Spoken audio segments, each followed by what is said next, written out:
നെടുങ്കണ്ടത്ത് ഒരു കുടുംബത്തിന്റെ സഞ്ചാര സ്വാതന്ത്ര്യം തകർത്ത ഭൂമാഫിയ. വീട്ടിലേക്കുള്ള കോൺക്രീറ്റ് പാത JCB ഉപയോഗിച്ച് തകർത്തു. ഏതാനും നാളുകൾക്ക് മുമ്പ് ഭൂമി വാങ്ങിയ തമിഴ്നാട് സ്വദേശികളാണ് വഴി തകർത്തത്.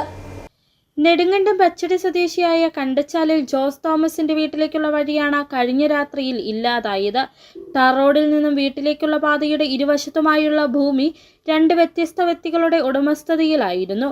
ഏതാനും മാസങ്ങൾക്ക് മുമ്പ് ഈ രണ്ട് വസ്തുവും ടാർ റോഡിന് എതിർഭാഗത്ത് വിവിധ ഉടമസ്ഥതയിലുണ്ടായിരുന്ന ഭൂമിയും തമിഴ്നാട് സ്വദേശികൾ വിലയ്ക്ക് വാങ്ങി.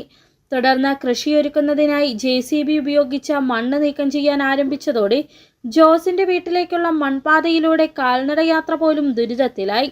ഇതോടെ മൺപാത കോൺക്രീറ്റ് ചെയ്യുകയായിരുന്നു. എന്നാൽ കഴിഞ്ഞ രാത്രിയിൽ ഒരു സംഘം ആളുകൾ എത്തി JCB ഉപയോഗിച്ച് പാത തകർത്തു.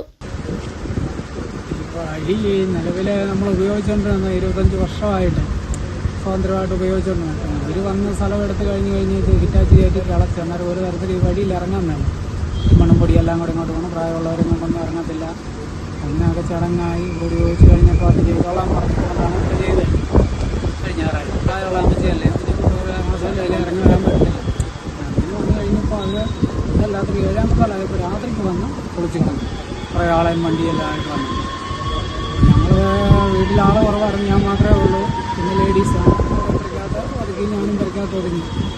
25 വർഷമായി കുടുംബം ഉപയോഗിച്ചിരുന്ന പാതയാണ് ഒരു രാത്രി കൊണ്ട് ഇല്ലാതായത്. പ്രദേശം ഭൂമാഫിയയുടെ പിടിയിലാണെന്നാണ് നാട്ടുകാരുടെ ആരോപണം. ചുറ്റുമുള്ള ഭൂമി വാങ്ങിയ ശേഷം വഴിയും വെള്ളവും തടസ്സപ്പെടുത്തി ചെറുകിട കർഷകരെ പ്രതിസന്ധിയിലാഴ്ത്തുകയെന്നതാണ് പരാതി. അടിസ്ഥാന സൗകര്യങ്ങൾ ഇല്ലാതാകുന്നതോടെ ഭൂമി വിൽക്കാൻ കർഷകർ നിർബന്ധിതരാകുന്നതായും നാട്ടുകാർ ആരോപിക്കുന്നു. City vision, Nedumkandam.